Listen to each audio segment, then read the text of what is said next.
Hey guys. Tonight we drift into a Russia that barely feels real anymore. A land where snow creaks underfoot like old floorboards. Where candles smoke more than they glow. And where everyone seems slightly suspicious that tomorrow might simply not arrive. You're standing in the early 17th century. Wrapped in too many layers.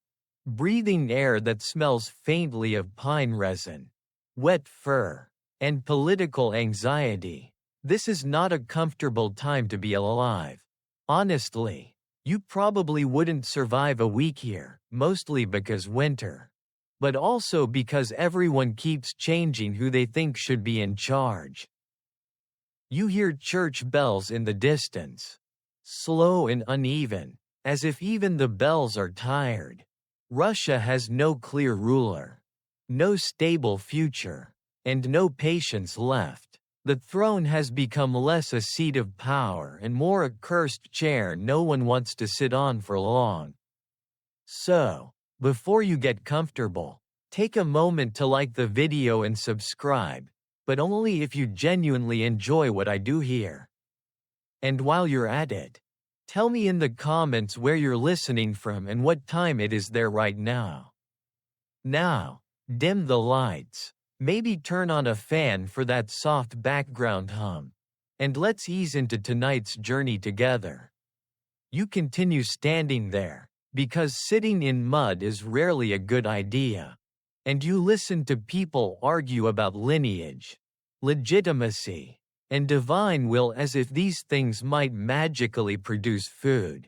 This period is later called the Time of Troubles. Which sounds dramatic, and it is, but it also understates the daily exhaustion. Famines have hollowed out villages. Pretenders claiming to be miraculously surviving princes pop up like bad sequels no one asked for. Foreign armies wander in and out of Russia as if they took a wrong turn on a map app that doesn't exist yet. You feel the tension in your shoulders. Even though none of this is technically your fault. The old ruling line, the Ruri kids, is gone. And with it goes the comforting illusion that someone, somewhere, knows what they're doing. Moscow changes hands. Loyalties shift overnight. Today's savior is tomorrow's traitor. If you listen closely, you can almost hear the collective sigh of a population that just wants one boring year. Just one. A widely known moment anchors all this chaos. The Polish occupation of Moscow in the early 1600s. Foreign soldiers in the Kremlin, yes, that Kremlin, feel like a glitch in reality. Yet an often overlooked detail is how much of the resistance isn't organized by nobles, but by merchants, townspeople, and local leaders scraping together militias with more determination than resources. History textbooks like clean lines of heroes. But what you see here is messy, cold, and deeply improvised. Some historians still debate whether this grassroots resistance was patriotic awakening or simply desperation with decent timing. As you walk through a half-frozen marketplace, you notice how faith fills the gaps where governance used to be. Icons hang everywhere. People cross themselves constantly, sometimes out of devotion, sometimes out of habit. Sometimes because at this point it can't hurt. The Orthodox Church becomes a stabilizing force. Not because it has answers, but because it offers rhythm, prayers, fasting days, rituals, something predictable in a world that has none. And here's a strange little fact most people don't linger on during these years. Russia briefly considers inviting foreign princes to rule permanently, including candidates who barely speak the language. It's not romantic nationalism driving decisions here, it's exhaustion. You don't care who sits on the throne anymore. as long as the grain arrives and the killing stops. Historians still argue about how close Russia came to fundamentally altering its political identity right here. Quietly, out of sheer fatigue. Eventually, through layers of negotiation, pressure, prayer, and fear, a solution begins to take shape. Not a bold one, not a revolutionary one, a safe one. You hear whispers of a boy, young, gentle, sickly even, named Michael Romanov. He's connected enough to satisfy the nobles, pious enough to please the church, and young enough that no one expects him to dominate anyone anytime soon. In other words, he's perfect. You imagine him somewhere far from this muddy square, probably trying very hard not to be noticed. When representatives finally reach him, legend says he's reluctant, even terrified. Becoming Tsar doesn't feel like winning a crown here. It feels like being volunteered to stand in front of an avalanche with good intentions. His mother reportedly weeps. You don't blame her. If someone told you your child was about to inherit a traumatized empire held together by frozen roads and unresolved grudges, you'd cry too. The Zemsky Sobor, a national assembly, formally elects Michael in 1613. This moment is often presented as a clean reset.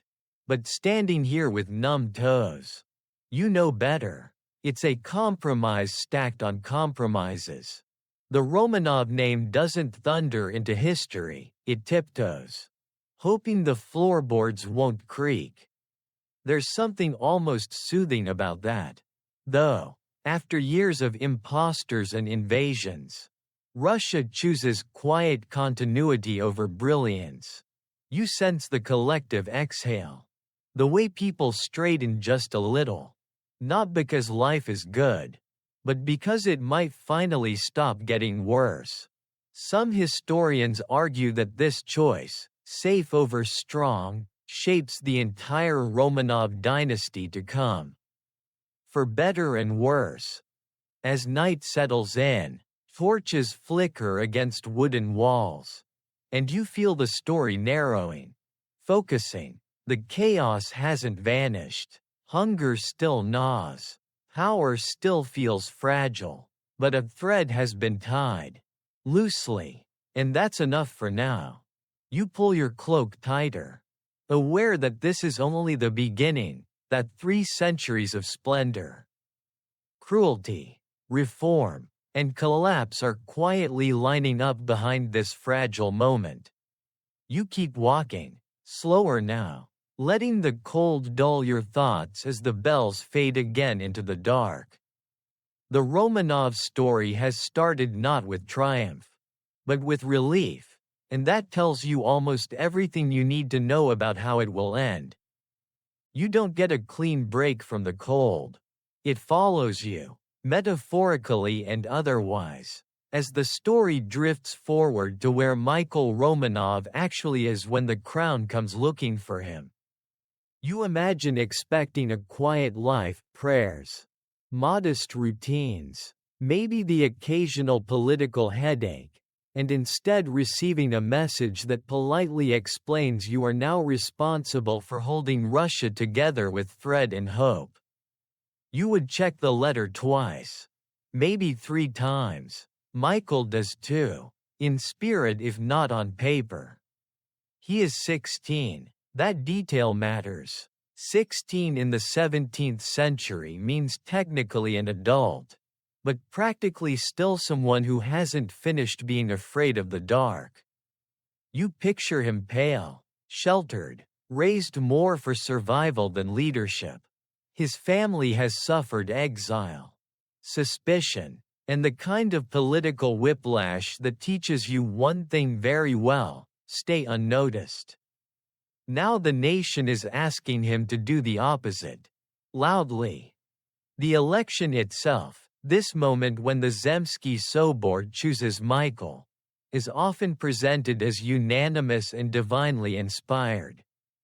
That's the official version, polished like a church icon. The lived version feels shakier. You can sense the hesitation in the room, the way delegates glance at one another, silently calculating which choice is least likely to get them killed later. A young Romanov checks enough boxes without threatening anyone immediately. It's not romance, it's risk management. A well-known event anchors this section of history: Michael's formal acceptance of the throne in 1613. After initial refusals, what's less discussed is how much pressure goes into those refusals becoming acceptance. Delegates reportedly kneel, beg, and warn him that refusal might plunge the country back into chaos. That's not really a choice. It's emotional blackmail wrapped in national emergency. Some historians still debate how voluntary Michael's acceptance truly was, or whether "elected" is just a comforting word for cornered. You follow the messengers as they travel through snow and forest to reach him at the Ipatiev monastery. It's quiet there, too quiet for destiny. Bells echo softly, monks move slowly, and the walls seem built to keep the world out, not invited in. When the delegation arrives, it's almost rude. You feel the disruption in the air. This place smells like wax and damp stone, not ambition. Michael's mother, Martha, formerly Xenia, plays a larger role here than many summaries admit. She is protective, fierce in a contained way, and deeply aware of what the crown has done to other families. You can almost hear her voice rising, insisting her son is too young, too weak, too unprepared. She's right on all counts. That doesn't stop anything. Power has a way of ignoring good arguments. There's a strange, often overlooked fact tucked into this moment. Michael is crowned Tsar before he even arrives in Moscow. Russia is so desperate for stability that the symbol matters more than the presence. You imagine a throne waiting in a city still scarred by occupation and hunger. Officially filled by someone hundreds of miles away, probably wishing he were invisible.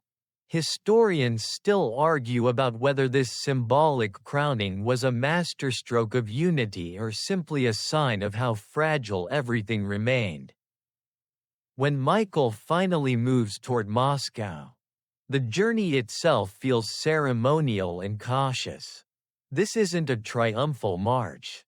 It's more like a careful test. Can the roads hold? Can the people accept him? Can this fragile agreement survive contact with reality? You walk with him, metaphorically, through villages that don't cheer so much as watch. Eyes follow. Expectations hover. Nobody knows if this will work. And everyone knows what happens if it doesn't. Once in Moscow, rituals begin. Rituals are important now. You've already seen how much Russia clings to them. Like muscle memory after trauma.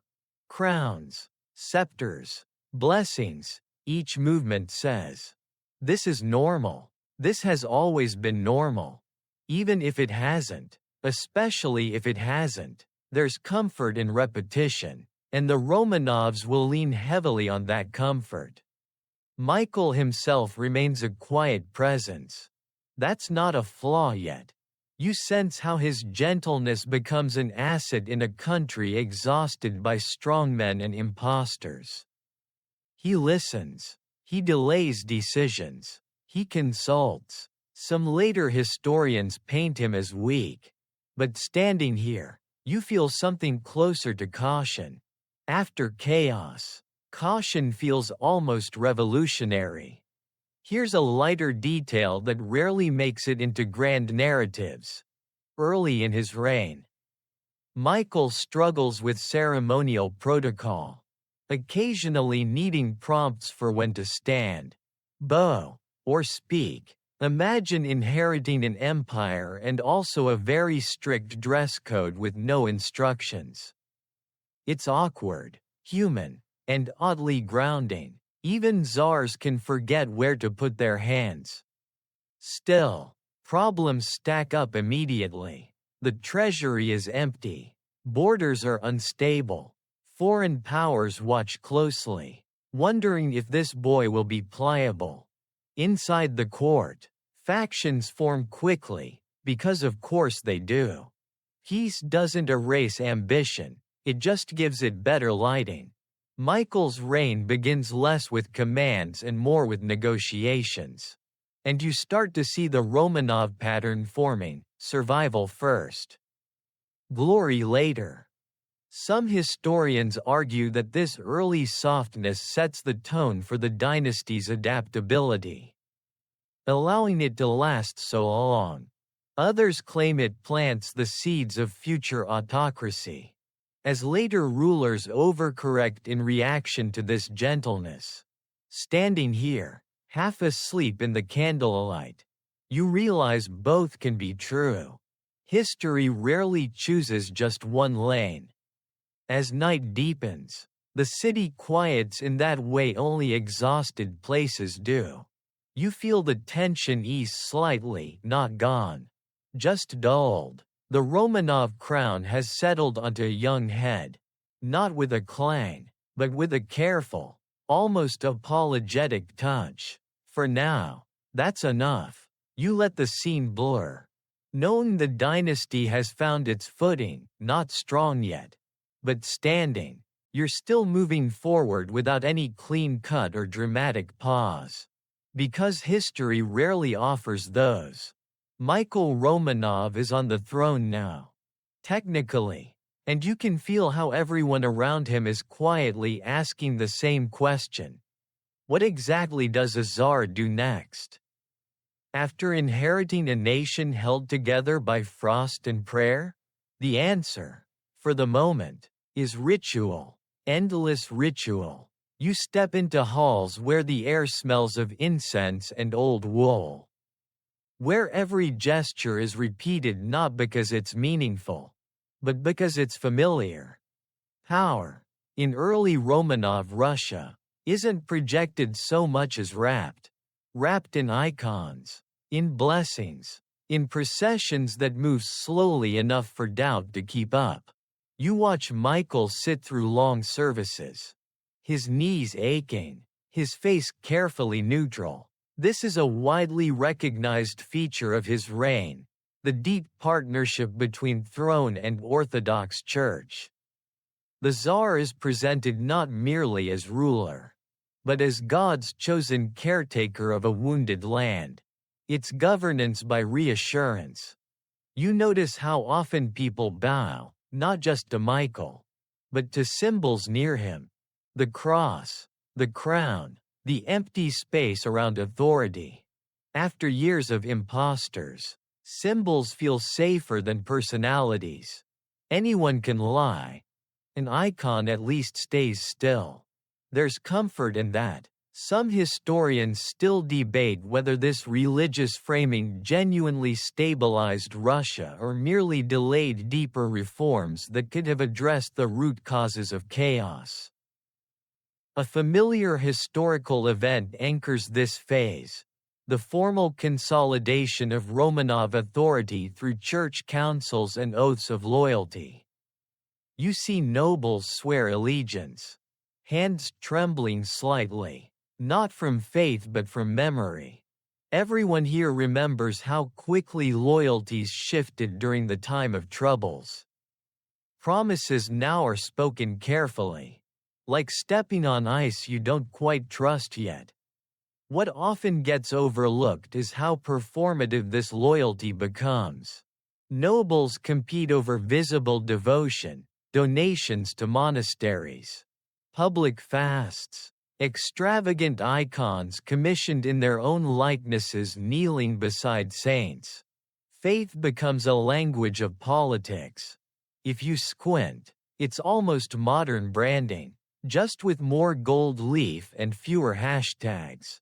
Historians argue over whether this surge in piety reflects genuine belief or strategic self-preservation.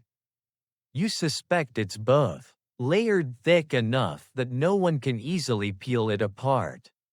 Michael himself leans into this system, partly by design and partly by temperament. He doesn't dominate rooms. He doesn't thunder. Instead, he becomes a still center, letting others orbit him. This calm presence is interpreted as holiness by some, weakness by others. You feel how dangerous that ambiguity is. In a country like this, silence can be mistaken for permission. Here's a strange, lesser-known detail that drifts past you. Early Romanov court life is surprisingly austere compared to later imperial excess. Furniture is functional. Clothing, though rich, avoids the flamboyance that will come later. This isn't taste, it's strategy. Displaying restraint signals moral legitimacy. As if saying, we're not here to take, we're here to heal. Some historians still debate how intentional this aesthetic choice was versus a simple reflection of an empty treasury. As you walk through the Kremlin's chambers, you hear petitions read aloud, requests for land, for justice, for grain. The Tsar listens, nods, delays. Delay becomes policy. It buys time. It prevents mistakes. It also quietly frustrates those who want faster change. You feel the tension building beneath the soft rhythms of prayer and protocol. Stability is being constructed carefully, like a house rebuilt on shaky ground, one beam at a time. Outside these walls, Russia is reasserting itself slowly. Treaties are negotiated. Borders are tested but mostly held. The immediate fear of total collapse recedes. This is often remembered as a dull period. But dullness here is a triumph. After chaos, boredom is a luxury item. You sense people exhaling without realizing it. Yet beneath this calm, the structure of power is tightening. The church blesses obedience. The Tsar embodies continuity. Dissent, once loud and chaotic, grows quieter, more dangerous. It doesn't disappear, it learns to whisper.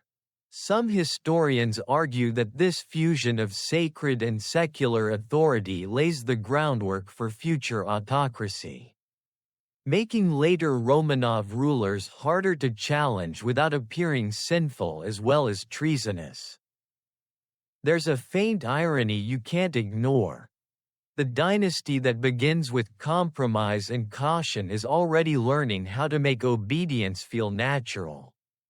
You remember the mud, the hunger, the exhaustion from Section 1, and you understand why people accept this trade. Safety in exchange for silence feels reasonable when you're tired enough.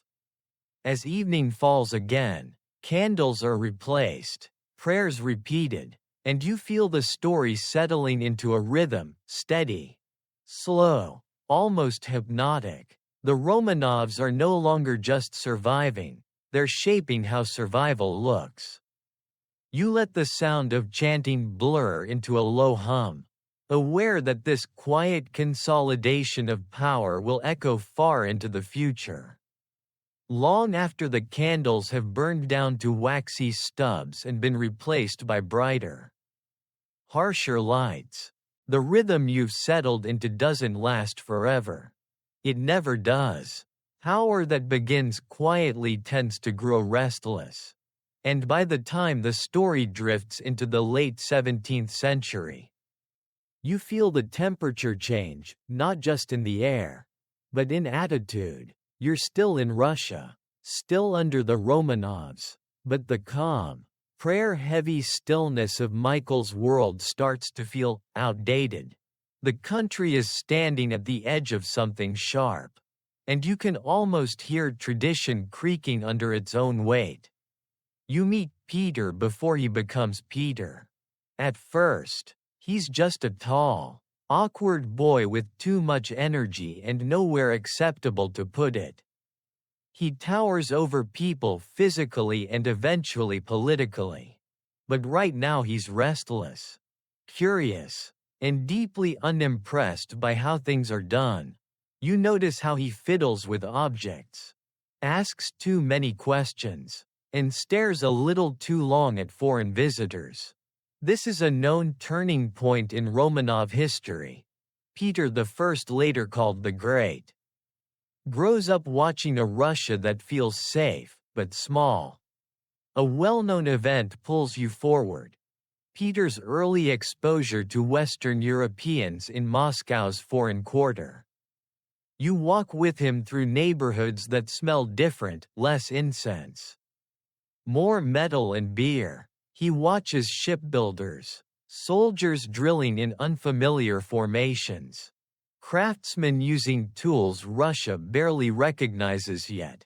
This is where something inside him clicks. Russia, he realizes, is behind, not spiritually, technologically. And Peter hates being behind. Here's a strange detail that often surprises people. Peter teaches himself practical skills obsessively. Shipbuilding, carpentry, navigation. He doesn't just order things built, he learns how to build them. Imagine a future czar covered in sawdust, happily ignoring royal etiquette. Historians still debate whether this hands-on obsession reflects genuine curiosity or a deep distrust of traditional elites who had failed the country before he was born. When Peter takes power fully, the shift is abrupt. You feel it immediately. Rituals remain, but now they're overshadowed by commands. Beards become political statements. Clothing becomes ideological. Peter wants Russia to look modern. And he's perfectly willing to force the issue. You wince slightly as nobles are ordered to shave, to dress differently, to abandon habits that once defined their status. Reform here isn't a conversation, it's a shove. One famous moment anchors this transformation: Peter's grand embassy to Europe. He travels incognito, mostly, to learn from the West. You follow him through shipyards and workshops, watching him absorb ideas like dry wood soaking up water. What's less discussed is how uncomfortable this journey makes him. Europe doesn't admire Russia. It tolerates it. That realization hardens him. Historians still argue whether Peter's reforms were inspired by admiration or fueled by humiliation. Back home, the changes accelerate. Administration is reorganized. The military is rebuilt along European lines.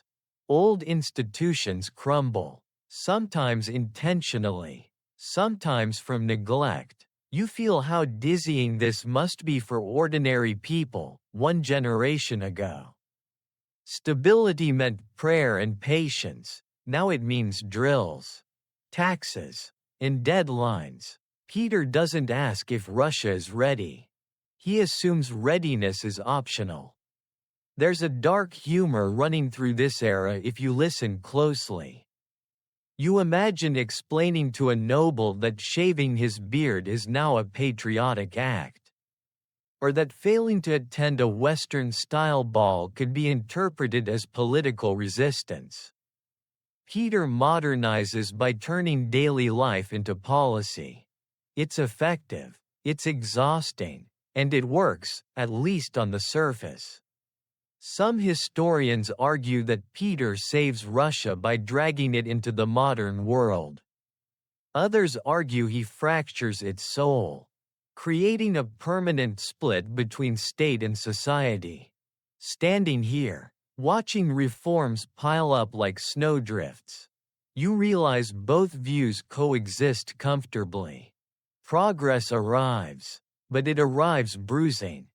As night returns, you sense that the Romanov dynasty has crossed a threshold. It's no longer content to preserve, it wants to reshape.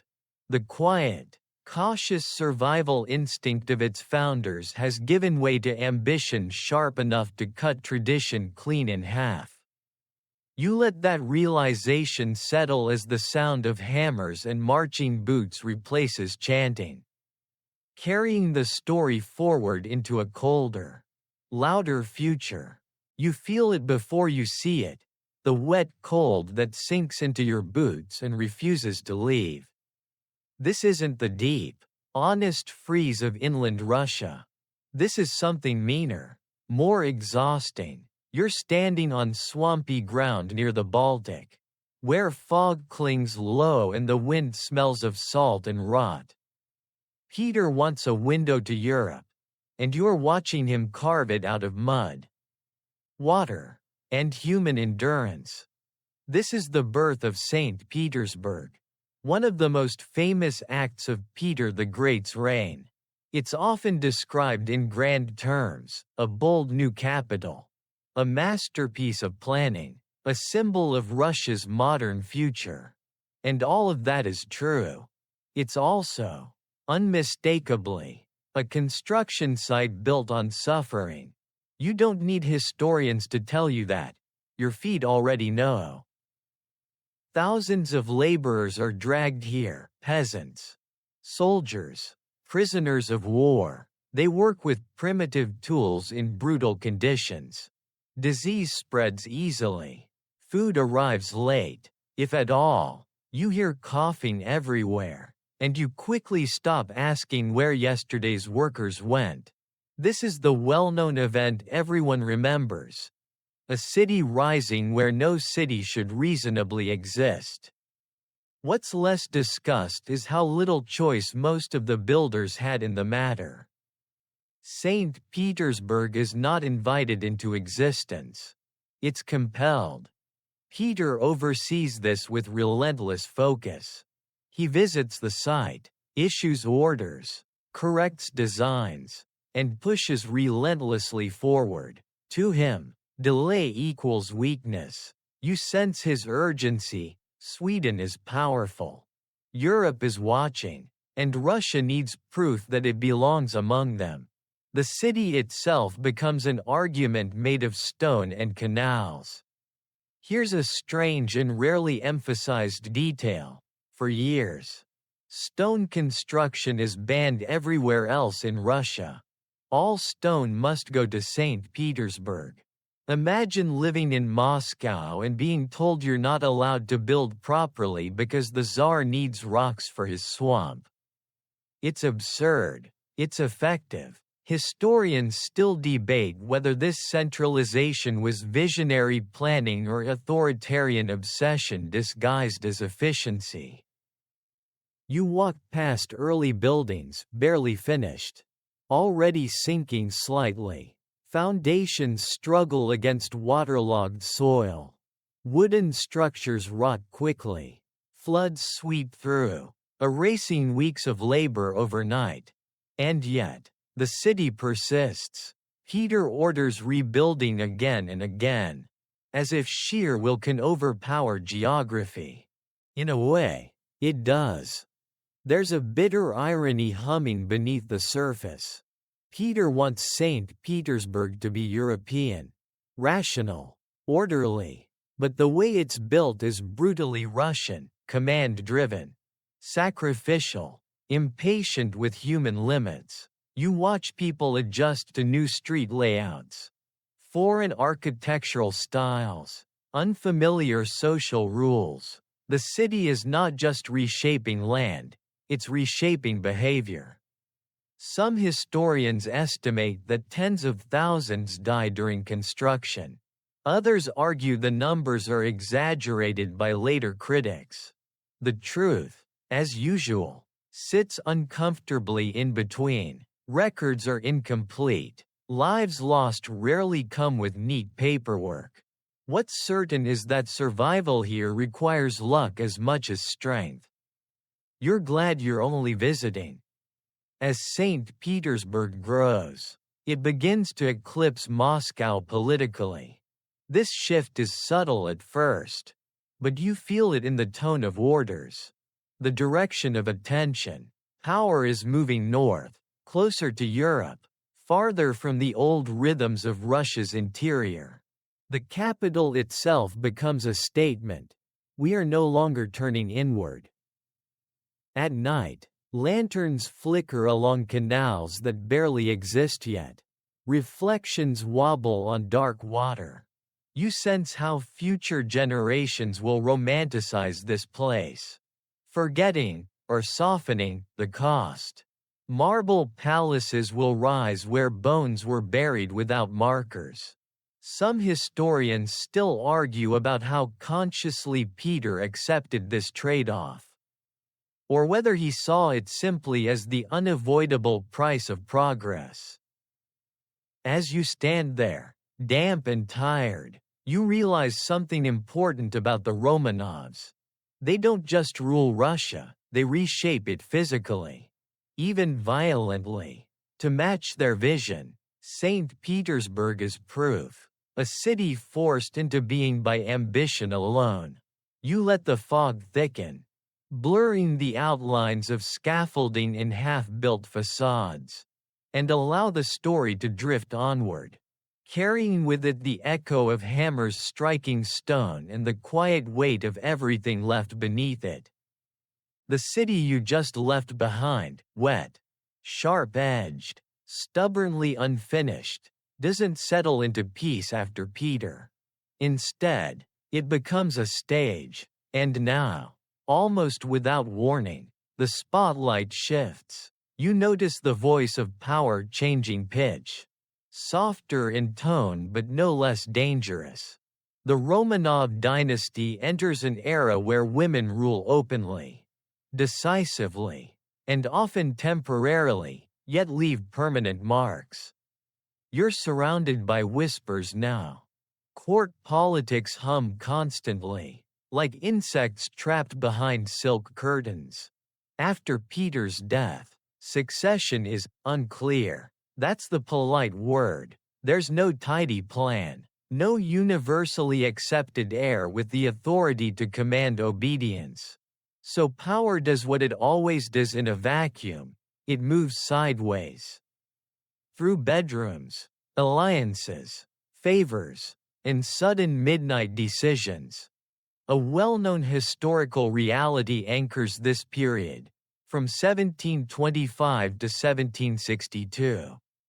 Russia is ruled almost entirely by women. Empresses rise not by accident, but by navigating chaos better than their rivals. Catherine I, Anna, Elizabeth, each ascends amid uncertainty, and each learns quickly that survival requires decisiveness disguised as elegance. You feel how the court adapts to this, becoming more performative, more alert, more dangerous. What's often overlooked is how unstable this era feels while it's happening. Later histories smooth it into a sequence of reigns, but living through it would feel like walking on polished ice. Coups become almost routine, guards are bribed, favorites rise fast and fall faster. You realize that loyalty here isn't a virtue, it's a calculation. Some historians still debate whether this instability weakens the Romanovs or actually trains the dynasty to endure repeated shocks. Elizabeth, Peter the Great's daughter, stands out sharply. You watch her sweep into power in 1741 with the backing of elite guards. Promising to rule as her father did, without bloodshed, she mostly keeps that promise, abolishing the death penalty during her reign, a fact that surprises many people. Here's the strange detail. Punishments don't disappear, they just become creatively brutal in non-lethal ways. Exile, forced labor, and physical punishment flourish instead. Mercy, it turns out, can still hurt. The court under Elizabeth grows lavish. St. Petersburg finally becomes the glittering capital Peter imagined. Balls stretch until dawn. Fashion becomes political language. You can tell who has influence by how brightly they're dressed and how close they stand to the empress.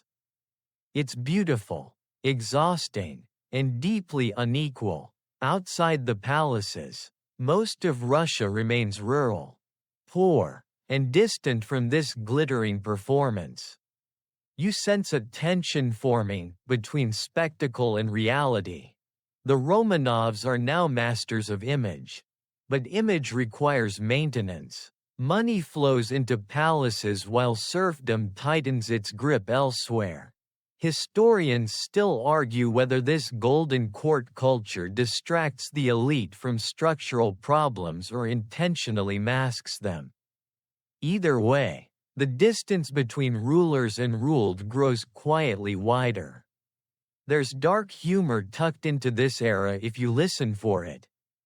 Imagine surviving a coup only to spend the next decade worrying about the next one, while also hosting masquerade balls. Power here is theatrical, but the threat behind the curtain is always real. You picture courtiers smiling with perfect posture, wondering who might be arrested before breakfast. As the section fades, you feel the Romanov dynasty adapting again.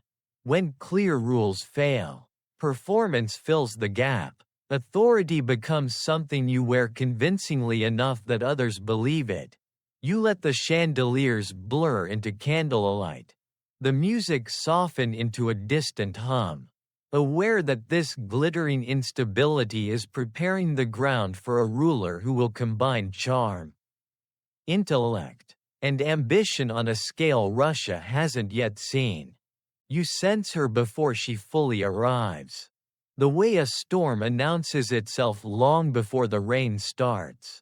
The court is still glittering, still whispering, still pretending stability is permanent, but something sharper is moving beneath the silk. Catherine is not born Romanov. That matters more than she ever lets on. You feel it in the way she watches, listens, waits. She learns Russia the way one learns a difficult language, carefully, obsessively, determined not to sound foreign for long. This is the well-known pivot. Catherine II, later called the Great, takes the throne in 1762 after a swift, bloodless coup against her husband, Peter III. You don't see fireworks or chaos. You see precision. Guards switch allegiance. Doors open. Power changes hands in hours. It's almost disappointing how smooth it is, until you realize that smoothness is the point. Some historians still debate how much Catherine planned in advance and how much she simply moved faster than everyone else when the moment arrived. You walk beside her through palace corridors that now feel different, less decorative, more purposeful. Catherine reads constantly. Philosophy, law, politics. She corresponds with Enlightenment thinkers across Europe, projecting an image of Russia as cultured, rational, and forward-looking. This is the illusion she builds carefully, an empire guided by reason. And to be fair, parts of it are real.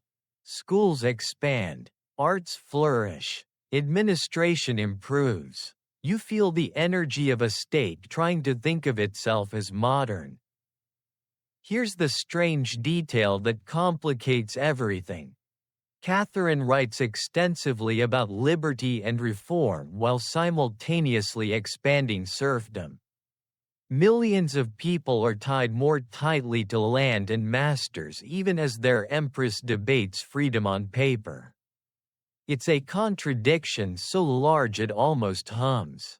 Historians still argue whether Catherine believed these ideals sincerely or treated them as tools, useful abroad, inconvenient at home. A major, familiar event grounds this section: the expansion of Russian territory under Catherine. Crimea, parts of Poland, the empire swells outward confidently. You sense the pride this brings. The feeling that Russia is no longer reacting to Europe but competing with it. Yet conquest comes with costs, administrative strain, cultural tension, and a growing need to justify control. Catherine manages this with impressive skill, blending charm, force, and relentless correspondence. Inside the court, favorites rise again, but differently now. Catherine's relationships are personal, yes, but also strategic. She rewards competence alongside affection. The joke, if you allow yourself one, is that Russia is run by a woman who multitasks empire building and emotional entanglements with alarming efficiency. It's funny until you realize how effective it is. The illusion cracks during the Pugachev Rebellion, one of the largest peasant uprisings in Russian history. You feel the shock ripple through the court as a man claims to be Peter III returned from the dead. Ghosts of the time of troubles resurface. Fire spreads. Violence erupts. Catherine responds decisively and brutally. Order is restored, but the message is clear. Beneath Enlightenment polish, autocratic power remains intact. Some historians argue this rebellion hardens Catherine permanently, ending any serious hope of widespread reform. As the rebellion fades, the empire looks stronger than ever, and more rigid. Nobles gain privileges, serfs lose options. The state becomes efficient, expansive, impressive, and increasingly distant from the people who sustain it. You remember earlier sections, the exhaustion, the compromises, and you see how far the Romanovs have traveled from survival to dominance. As night returns, Catherine's Russia glows warmly from palace windows, casting long shadows over fields that never see that light. You let the glow soften, aware that this golden illusion will linger in memory far longer than its contradictions deserve. Even as it quietly sets the stage for pressures the dynasty will struggle to contain. You drift away from the chandeliers and polished floors. Because the empire can't be understood from ballrooms alone. The music fades, replaced by the sounds of dirt under boots, wooden tools striking frozen ground, and the low murmur of lives lived far from St. Petersburg's glow. This is where most of Russia exists, beneath silk, beneath philosophy, beneath imperial confidence. Serfdom is not new, but under Catherine it deepens, spreads, and hardens. You feel it immediately. Landowners gain sweeping authority over the people tied to their estates. Families can be sold, relocated, punished, or separated with minimal oversight. This is the well-known structure supporting the empire's wealth. What's less discussed is how normalized it feels at the time. Not cruel in a dramatic sense, cruel in a bureaucratic one. Routine, administrative, quietly devastating. You walk through a village where time seems sticky. Slow, seasons repeat, labor never ends. People know the name of the Tsar but not his face. Orders arrive through layers of intermediaries, losing humanity at each step. And yet, life continues, births, marriages, jokes told softly after long days. You sense resilience here, not rebellion. Most of the time, survival leaves no energy for revolution. Here's a strange, often overlooked fact. Serfs sometimes petition the Tsar directly, bypassing their masters in desperate hope. Letters are written carefully, often collectively, folded with prayers inside. A few are read, fewer are answered. Some historians still debate whether these petitions represented faith in the Tsar as a benevolent father or simply the last option when all others had failed. The empire's economy depends on this system. Grain feeds cities, labor supports armies, taxes flow upward. You feel how the Romanov state becomes structurally dependent on inequality, even as it speaks the language of progress. That contradiction doesn't explode yet, but it tightens, like a knot pulled a little more each generation. From the noble perspective, this system feels stable, even comforting. Estates become worlds unto themselves. Owners see themselves as guardians, not oppressors. Some even believe this sincerely. Others don't think about it at all. Historians still argue how much cruelty is intentional versus incidental. Standing here, you suspect that distinction matters less to those living under it. There's a darkly ironic detail that drifts past you. While Western Europe slowly dismantles similar systems, Russia doubles down, not because it's ignorant, but because it's effective. Reform would be expensive, disruptive, risky, and after Pugachev, risk is the one thing Catherine refuses to entertain. The divide between court and countryside grows wider. Information flows slowly. Trust flows even slower. You realize that when future crises arrive, this distance will matter a lot. People who don't feel seen rarely feel loyal forever. As evening settles, you picture the empire as a vast structure held up by unseen hands. Tired but steady, for now. The Romanovs sit at the top, polished and confident, while beneath them millions carry the weight quietly. You let the image blur, knowing that this silence is not peace. It's pressure, stored carefully, waiting for the right moment to be released. The pressure you felt out in the countryside doesn't stay there. It drifts upward, slowly, like smoke that eventually finds its way into every room. By the time you reach the early 19th century, Russia looks enormous, confident, and strangely brittle. And then Napoleon shows up, knocking loudly, boots already on the doorstep. You feel the shift immediately. Europe is on fire, and Russia can't pretend it's distant anymore. This is the famous event everyone remembers, Napoleon's invasion of Russia in 1812. Hundreds of thousands of soldiers march east, convinced they're about to force history into submission. You watch them advance, banners high, confidence even higher. Russia doesn't rush to meet them. Instead, it retreats, quietly, patiently, like someone backing away from a fight while leading their opponent into a blizzard. You walk through villages abandoned on purpose. Food burned, wells ruined, nothing left to take. This scorched earth strategy is brutal, especially for the people who live there, but devastatingly effective. Napoleon reaches Moscow expecting victory, and finds a city that feels hollow, almost offended by his presence. Then it burns. Whether set intentionally or accidentally remains debated.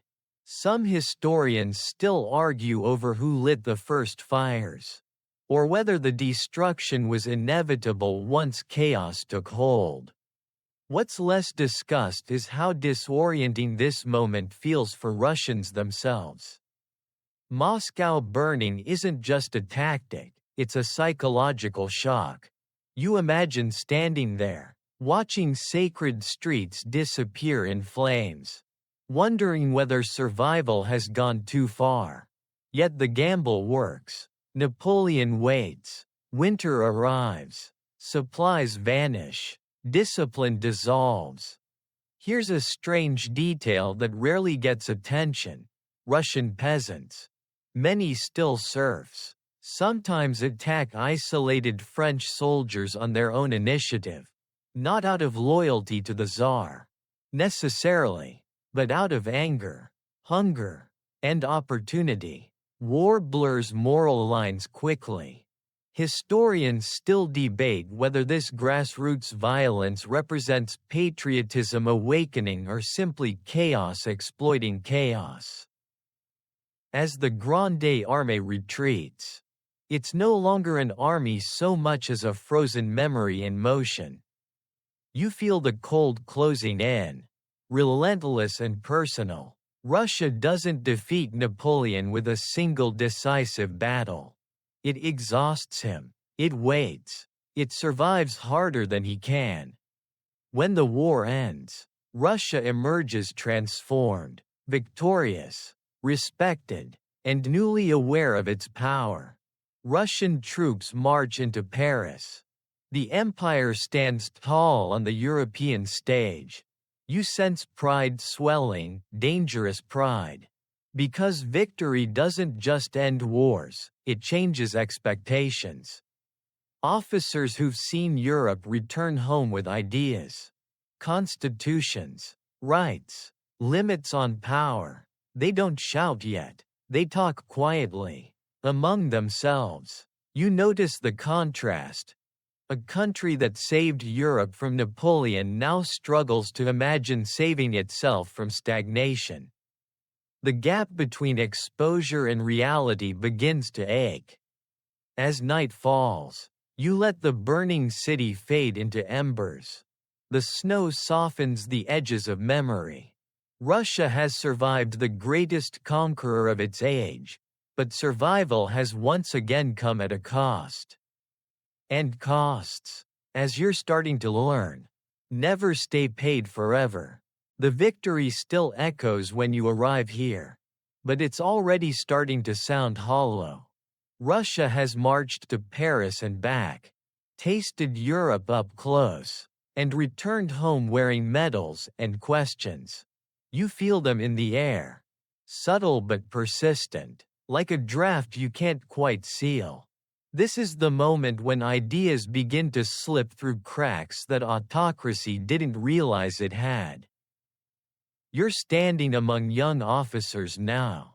They're educated, well-traveled, and quietly restless. They've seen constitutions in action. Parliaments arguing loudly without collapsing the state. Rulers constrained by a law rather than sanctified by it.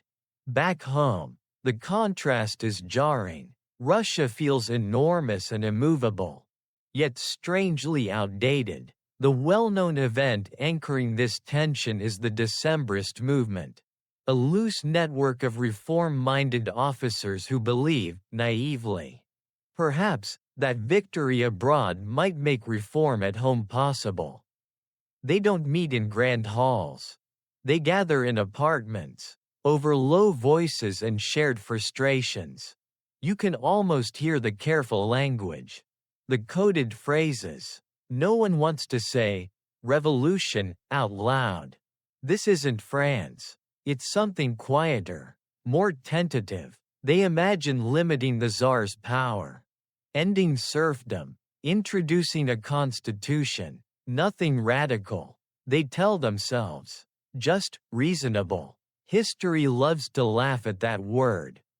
Here's a lesser-known detail that adds a human edge. Many of these officers genuinely expect the army to support them if the moment comes.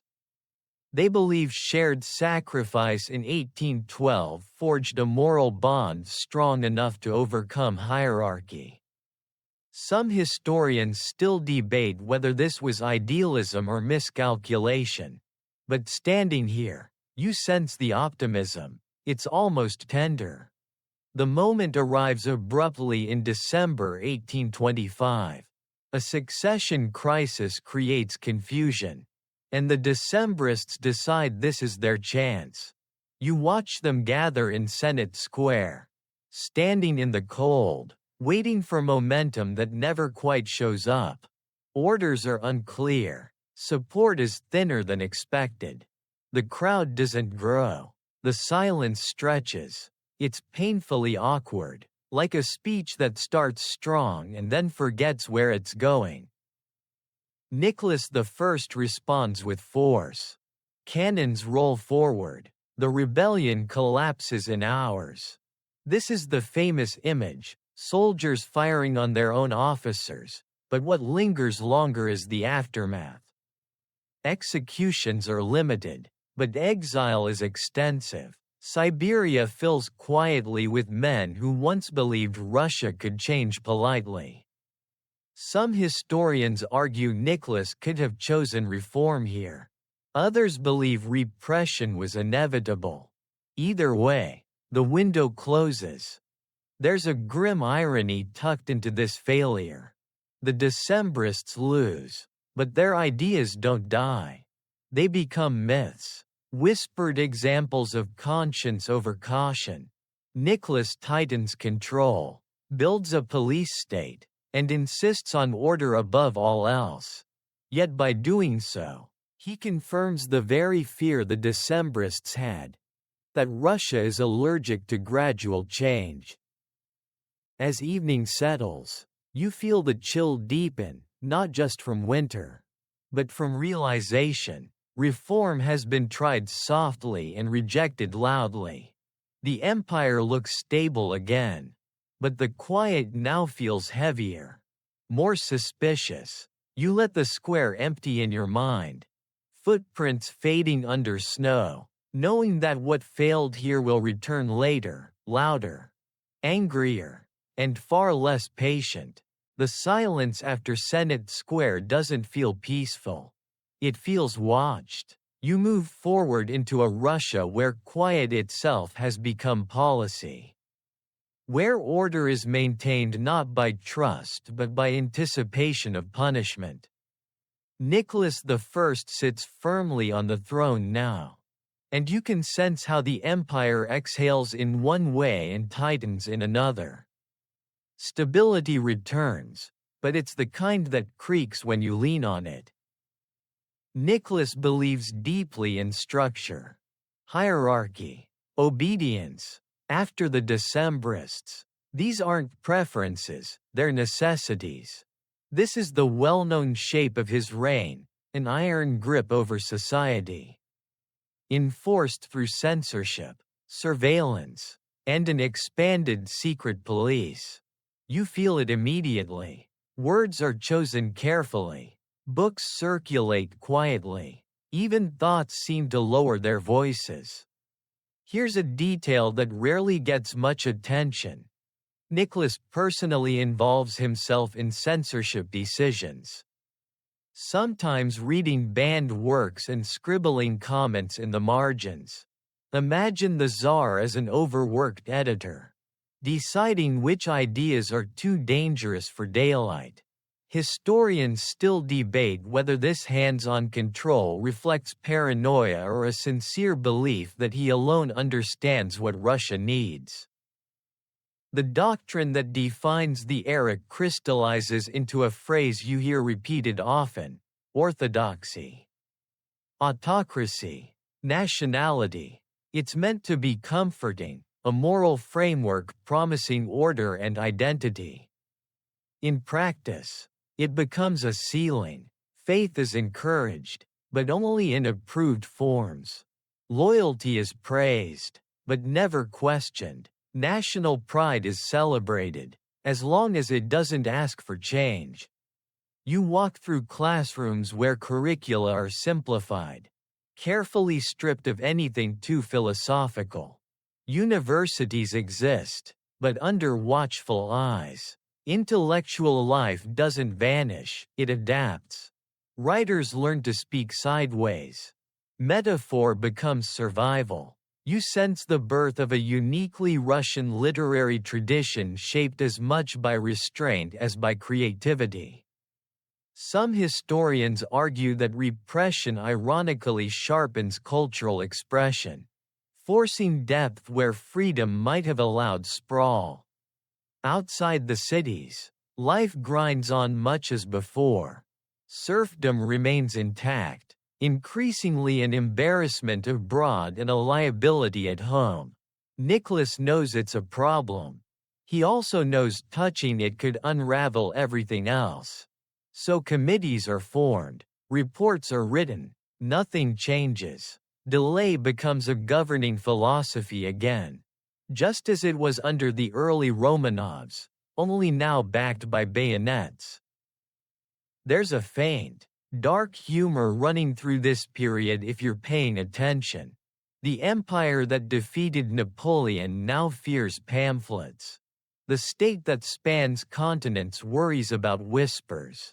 You imagine a bureaucracy so large it needs forms to track its own forms.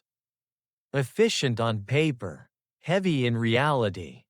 As night falls, gas lamps flicker in St. Petersburg, illuminating streets that feel orderly.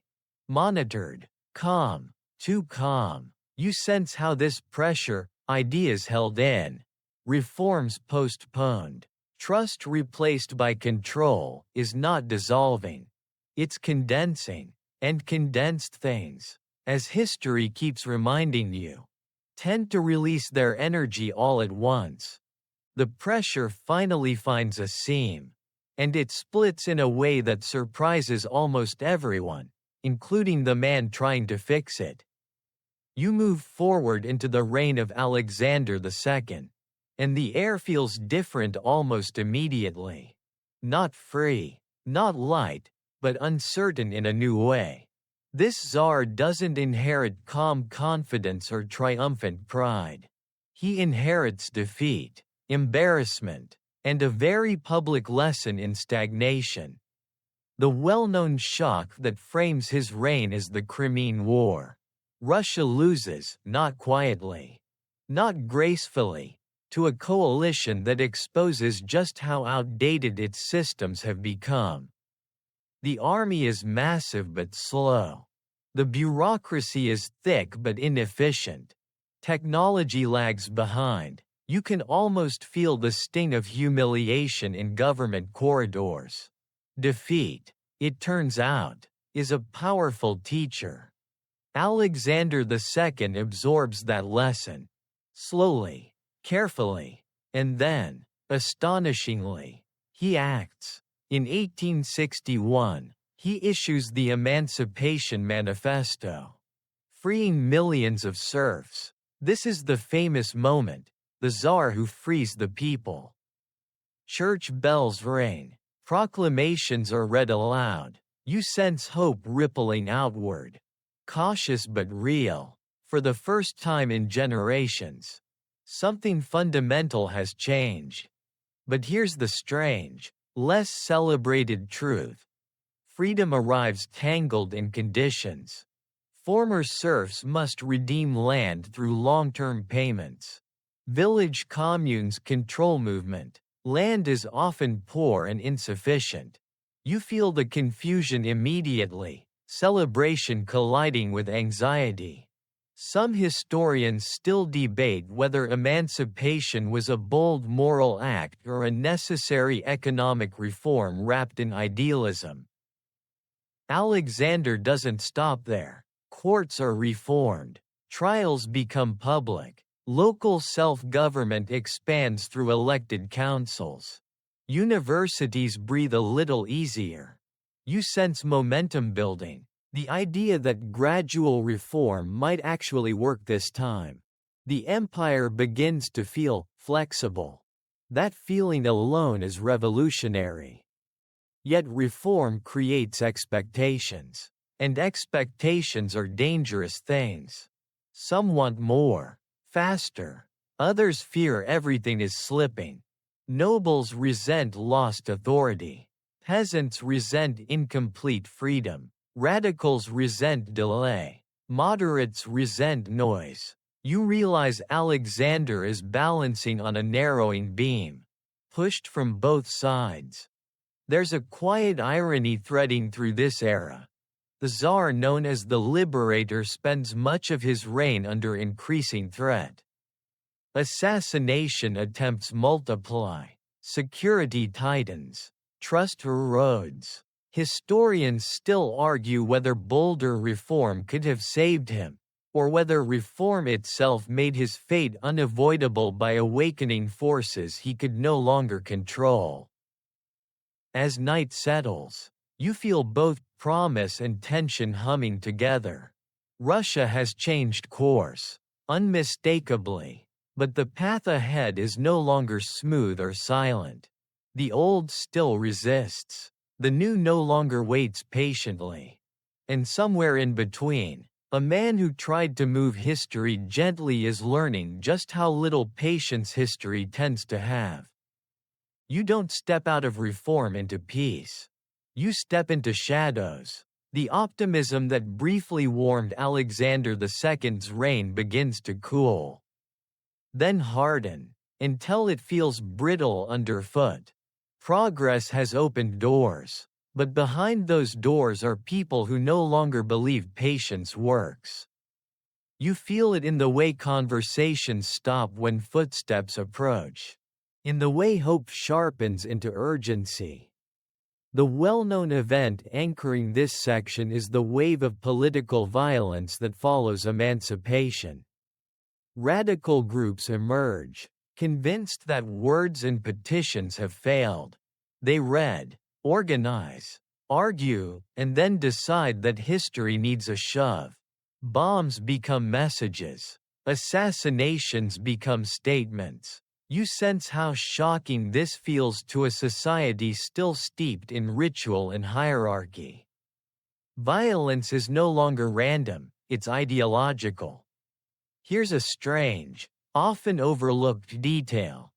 Many early revolutionaries come from educated, privileged backgrounds. They are students, intellectuals, idealists who abandon comfort for conviction. You imagine family dinners left behind, careers discarded, futures narrowed to a single point. Some historians still debate whether this radicalism grows from moral outrage or from frustration at reforms that raise expectations without satisfying them. Alexander II becomes a moving target. Security tightens, but never enough. You walk the streets of St. Petersburg with him, sensing danger in ordinary places, bridges, sidewalks, corners where nothing seems wrong until suddenly it is. The Tsar survives multiple attempts. Each failure hardens the state and the revolutionaries alike. Trust collapses from both sides. There's dark irony here that history can't resist. The more Alexander reforms, the more dangerous his position becomes. Openness creates space not just for dialogue, but for opposition. Some historians argue that a return to repression might have saved him. Others believe retreat would only have accelerated the violence. Standing here, you feel how narrow his options really are. The end arrives in 1881. A bomb explodes. Then another. This time, there's no recovery. The Tsar who freed millions dies from wounds inflicted by people who believe he didn't go far enough. You don't hear cheers. You hear stunned silence. Reform hasn't led to harmony. It's led to blood on cobblestones. As evening falls, the weight of that moment settles heavily. Alexander II's death doesn't just end a reign. It ends an era of cautious hope.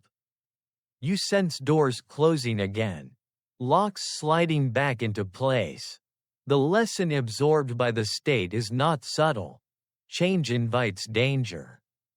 And danger must be crushed, not negotiated.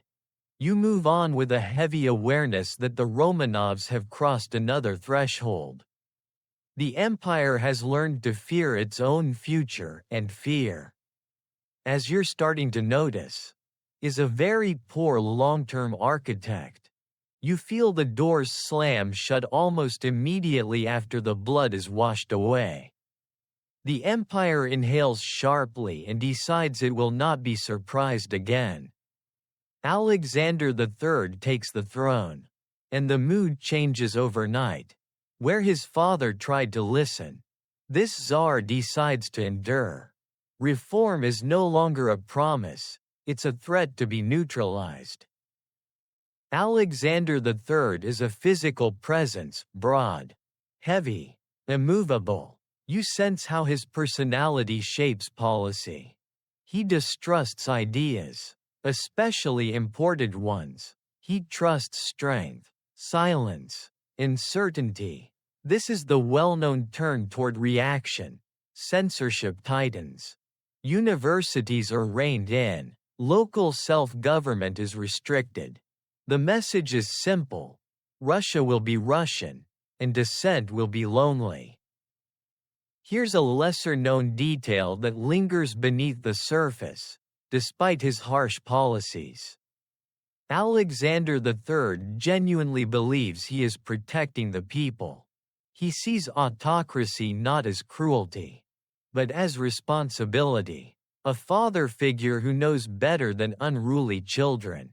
Some historians still debate whether this paternal mindset makes his repression more dangerous. Because it's rooted in conviction rather than fear.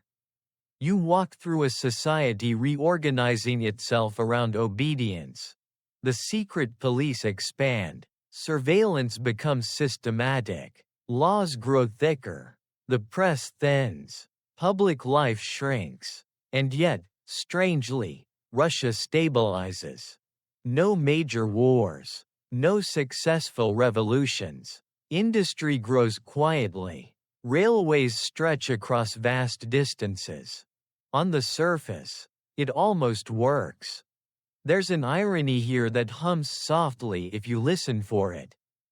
The empire clamps down politically while modernizing economically.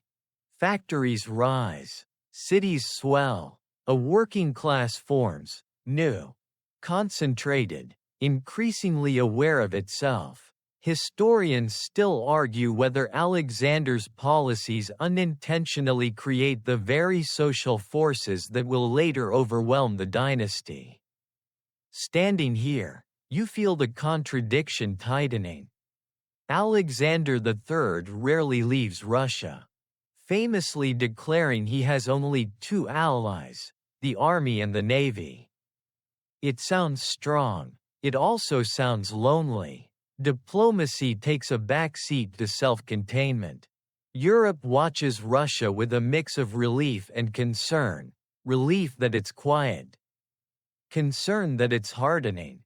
As night settles, you feel the empire wrapped tightly in its own certainty.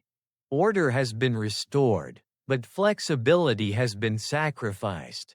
The Romanovs are safe, for now.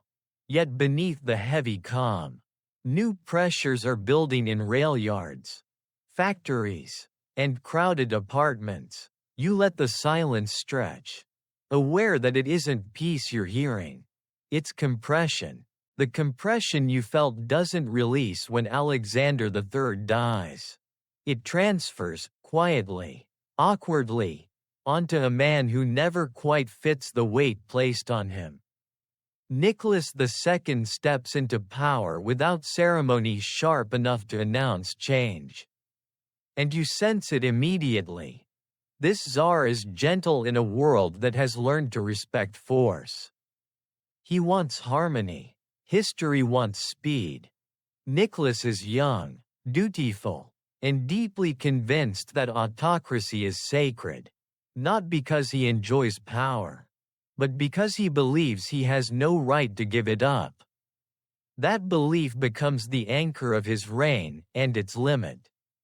This is the well-known paradox of Nicholas II, a man personally kind, presiding over a system that increasingly feels unkind to everyone involved.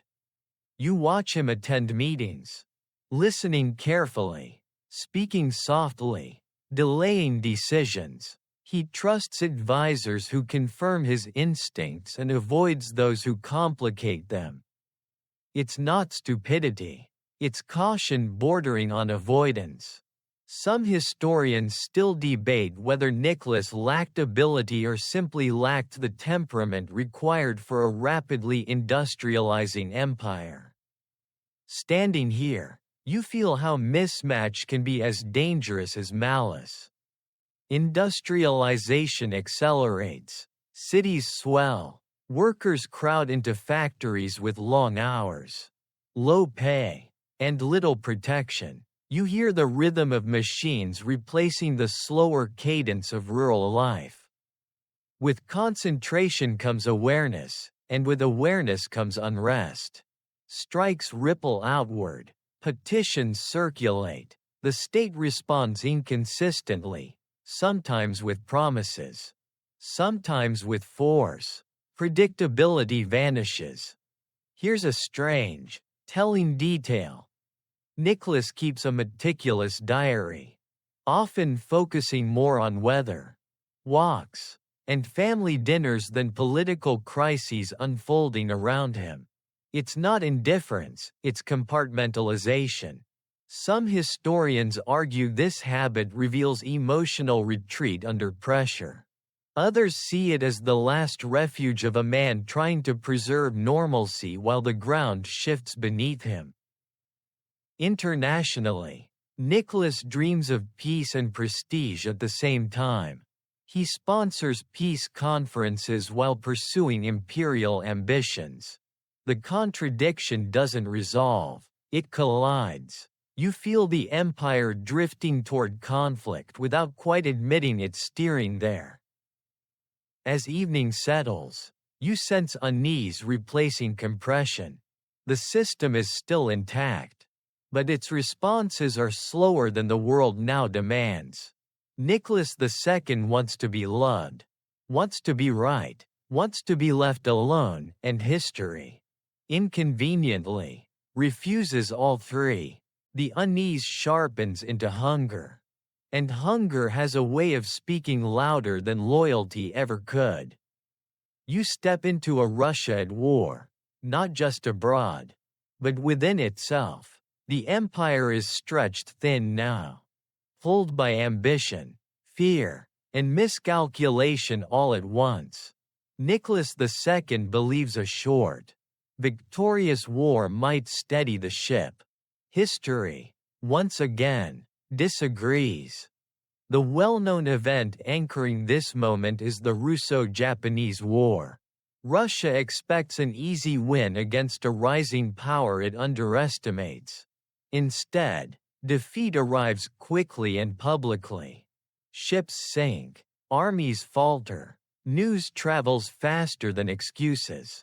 You feel the shock ripple through cities and villages alike. The myth of inevitability, the idea that Russia is always destined to endure and prevail, cracks audibly. Here's a strange detail that often gets overlooked. Many Russians follow the war through newspapers for the first time, consuming daily reports of loss and incompetence. This isn't distant rumor, it's serialized humiliation. Some historians still debate whether modern media accelerates the collapse of trust here.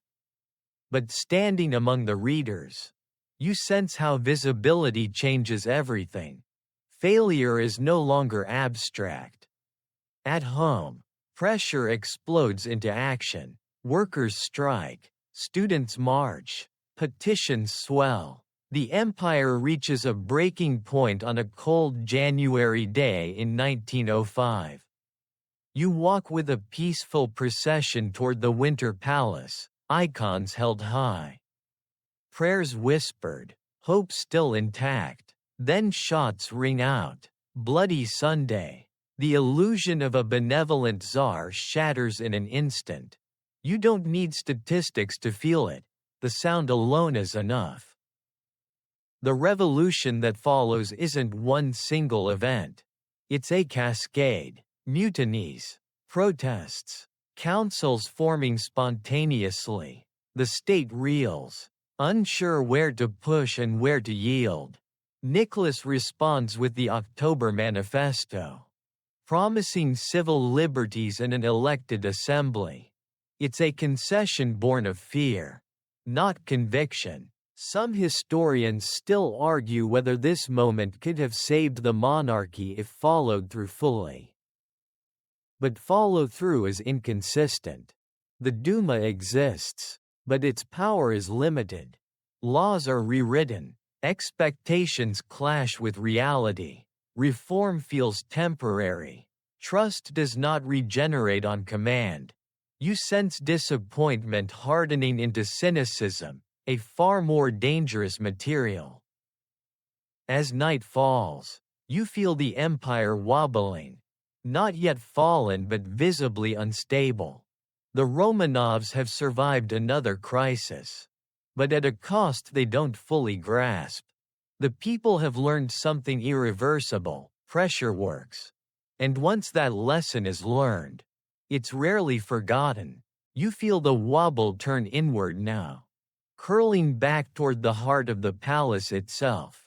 When systems weaken, people start looking for shortcuts, symbols, saviors, explanations that feel simpler than reality. That's how he enters the story. Not with thunder, but with murmurs. Rasputin doesn't arrive announced. He seeps in. This is the well-known scandalous chapter everyone remembers in fragments. A mystic from Siberia gaining influence over the Romanov court.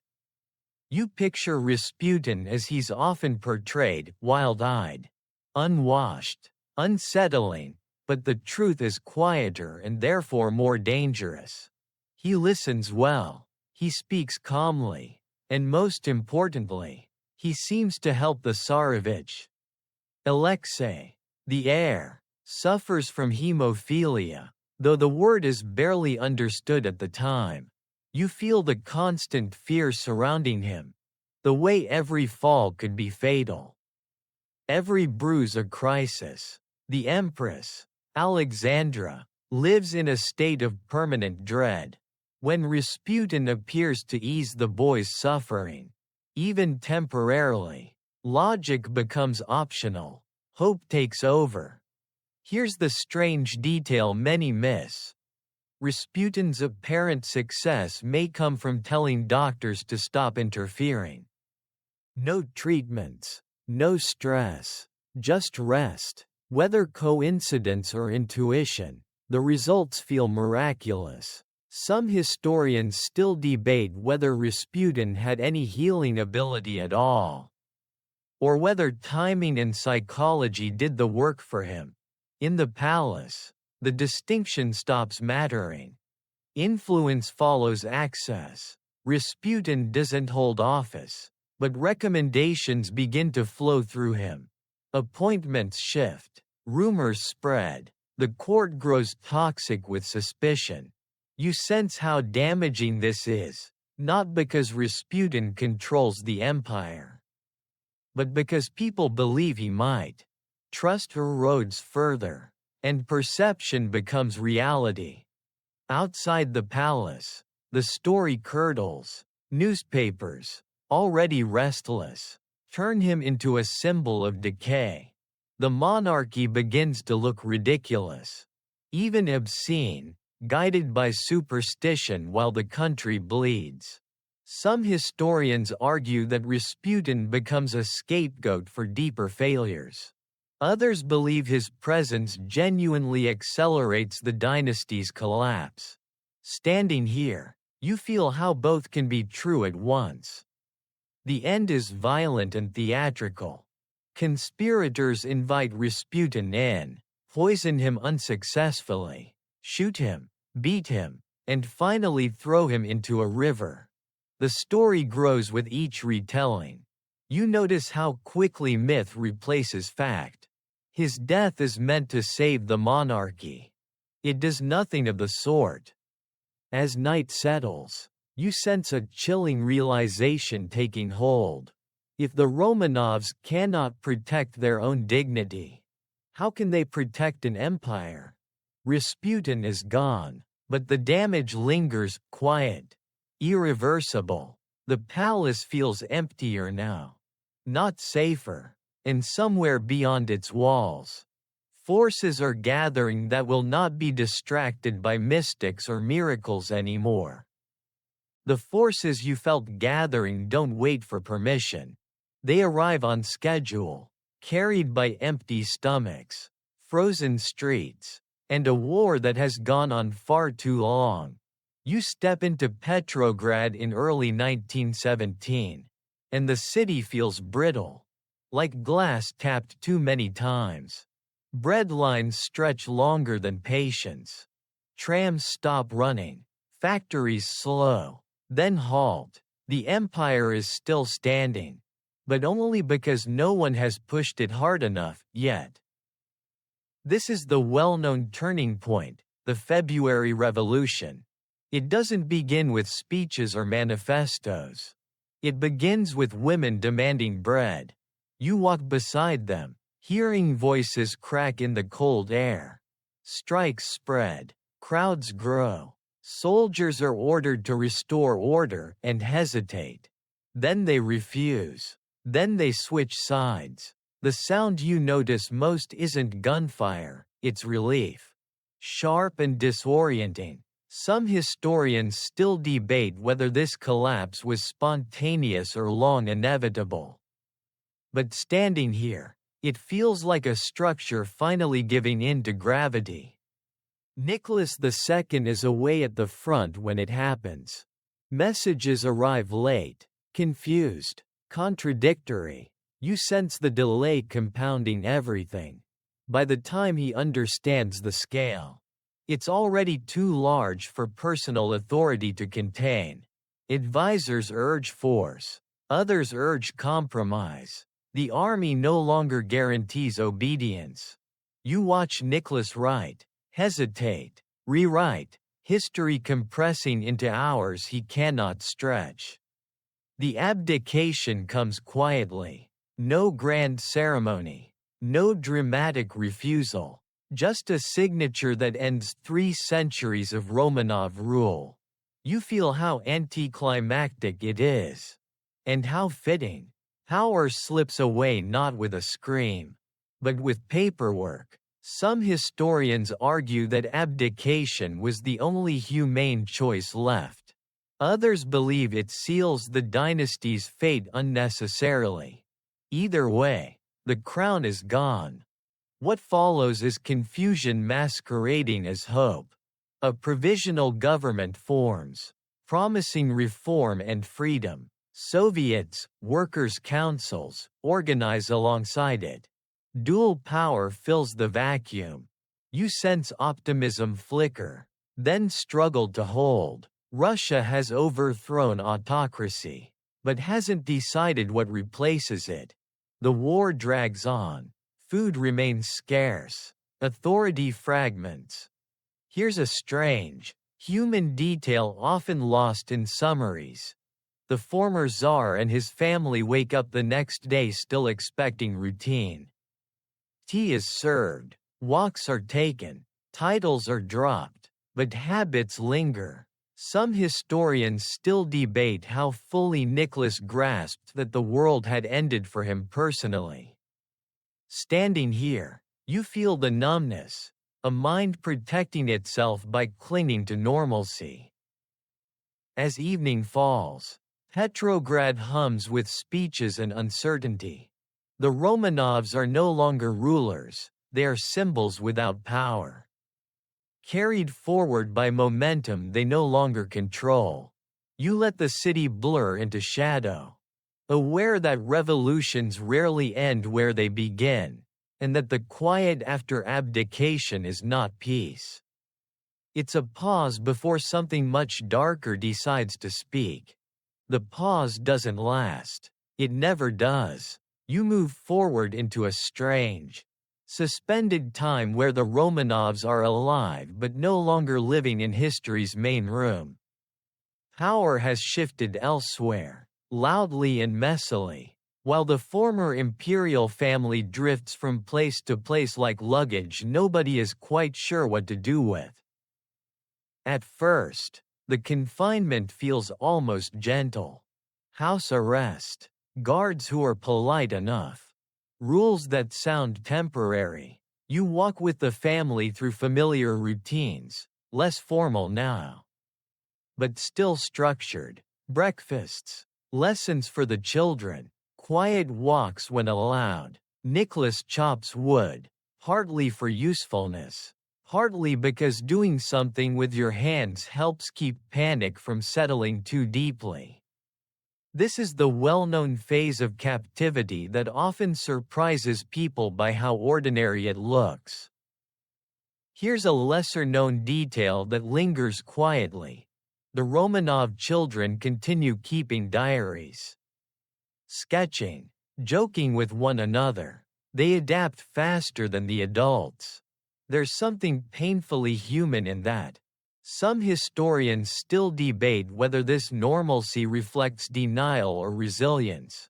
But standing among them, you feel how routine becomes a form of shelter.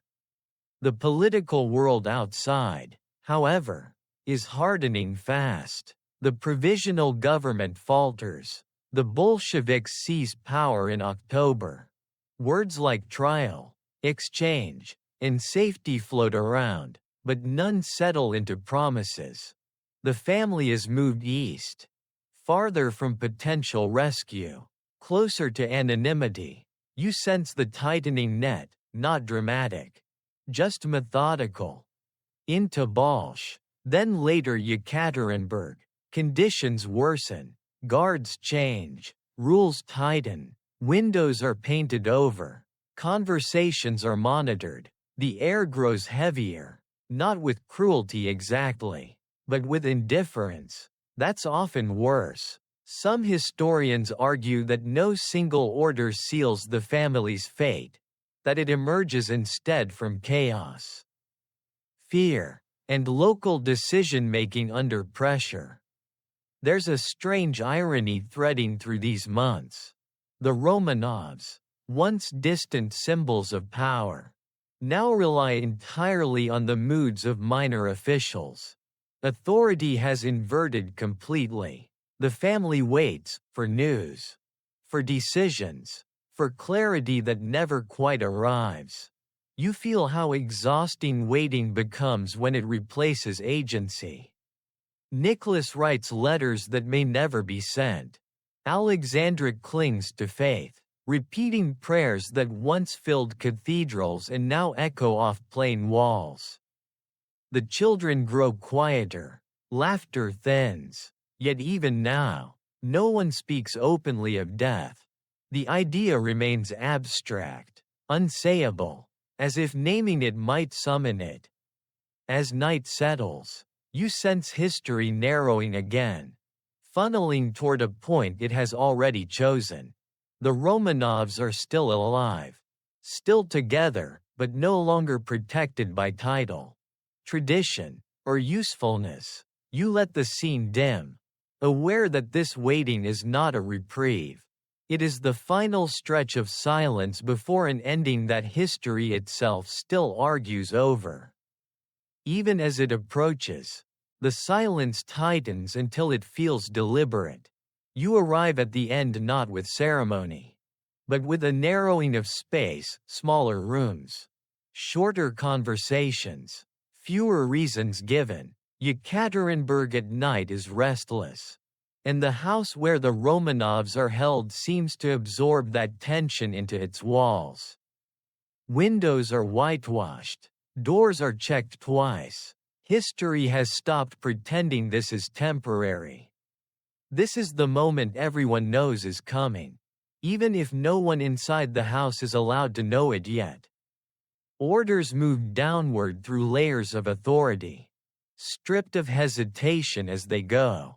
By the time they reach the guards, they feel administrative, almost dull. Some historians still debate where the final responsibility lies: central command, local fear, revolutionary urgency. But standing here, you feel how decisions become easier when they're framed as inevitabilities. You're woken in the early hours. The family is told they're being moved for safety.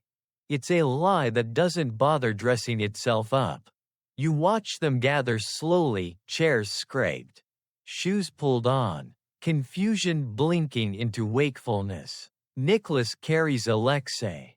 Alexandra leans heavily, unwell and exhausted. The children follow, still half asleep, trusting habit more than logic. There's no panic yet, just compliance. They're led into a basement room. It's small, bare, uneven. You feel the air thicken, the way it does when a room is about to hold something it was never meant to. Chairs are brought in for Alexandra and Alexei. The rest stand. Someone reads a statement, too fast, too flat. It barely lands before noise replaces words. What happens next is chaotic, clumsy, and over quickly in memory, but not in experience. There's shouting, confusion, smoke, nothing like the clean finality later summaries suggest. You notice this detail because it matters. History doesn't end with elegance. It ends with mess. Some historians still argue about the exact sequence, the timing, the responsibility, but not about the outcome. And then it's over. 3 centuries of Romanov rule collapse into silence in a basement that history will never quite agree on how to describe. There's no triumph in the room, no relief, just the aftermath of a decision made irreversible by fear. In the days and years that follow, stories fracture, bodies are hidden, rediscovered, reburied, myths bloom where facts are thin. The Romanovs become symbols again, of tyranny, of tragedy, of innocence lost. Depending on who's speaking, even now, historians debate how much this ending was necessary, preventable, or simply the final consequence of choices layered over generations. You step back from the scene, letting it soften. The harsh edges blur first. Then the noise fades. What remains is not the gunfire, but the quiet weight of continuity broken. A dynasty that began with compromise and exhaustion ends with fear and finality. The arc is longer than it looks, and heavier than it seems. Your breathing slows. The room dissolves into shadow. History loosens its grip, just a little. You're reminded, gently, that no power is permanent. That structures built for stability can still fall softly. Then all at once. The lights dim further now. Thoughts stretch. Images fade. End of script. Sweet dreams.